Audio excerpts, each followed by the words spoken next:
Welcome back to Afternoon Live. You know our next guest from his incredible books, Call Me By Your Name and the follow-up, Find Me.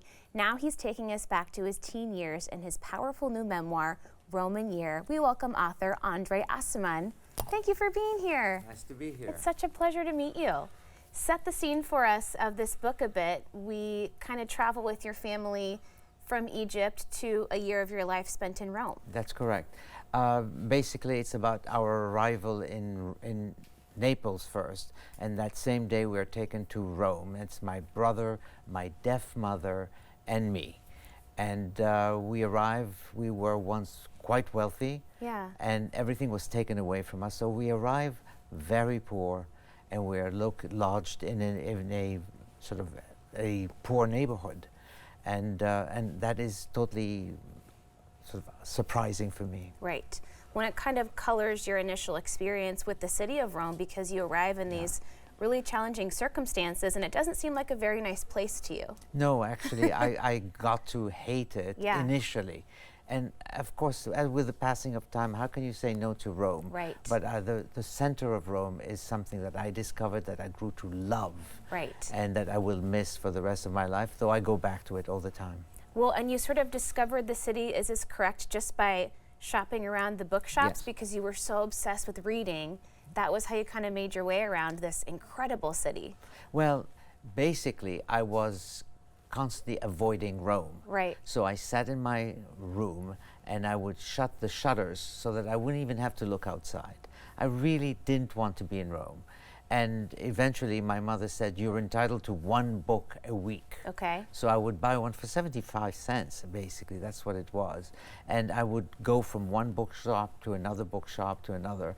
And that's the way that gradually I got to discover the center of Rome. Right. And I fell in love with it. And so I don't know now if I went looking for the bookstores or whether it was an excuse to just go to Rome. Yeah, but I think it's funny that people who visit Rome and dream of visiting Rome, the way you describe being there under these terrible circumstances, you just pass by the Colosseum and you're like, all right, I've seen it, it's nice, that's okay. Yes, I mean, because you become hardened. Of course. And I was already hardened from the very get-go. Yeah. So you arrive in Rome, you're told about the history of Rome. Who can resist that? Yeah. And of course, I'm in a totally different kind of neighborhood.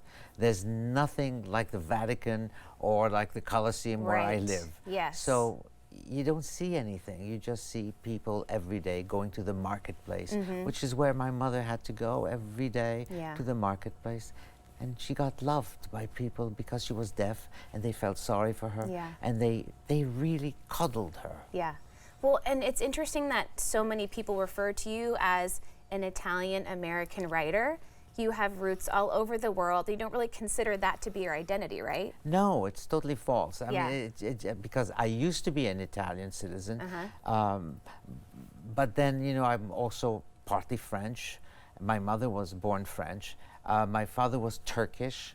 So, and I went to British schools and then American schools. So I don't know what I am, and that's fine. You know, one can live with that. When you kind of eventually, almost begrudgingly, also make your way to New York, and that's a whole experience of thinking about college and getting rejection letters and thinking, well, I don't want to go there anyway. But then here you are now. I mean, it's incredible how everything ends up. It ends up exactly where it started, because I started at CUNY, one of the City University of New York colleges, and I'm now a professor at the Graduate Center of CUNY itself. That's incredible. So basically I'm coming full circle after having taught at Harvard and at Princeton and at Bard College. You know, now I'm back at my roots, and I have to say that I love what it is that I do now.